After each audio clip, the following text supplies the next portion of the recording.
Hello everyone, and welcome back to Jer's Motorcycle Repair. This video here is the last one for the series on the Shovelhead. I took her home to the owner.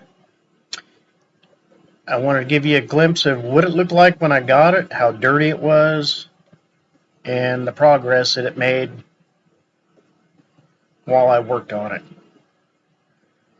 I enjoyed cleaning this bike up and getting her shining again. It's a pretty bike.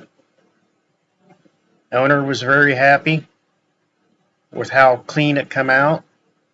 It's got scratches, it's got scars, it's an old bike. It's been around the block a few times.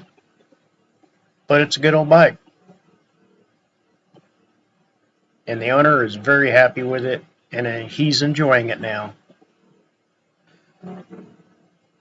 Be sure to like and subscribe and keep watching my videos, everyone. I appreciate everyone that watches them and likes my videos.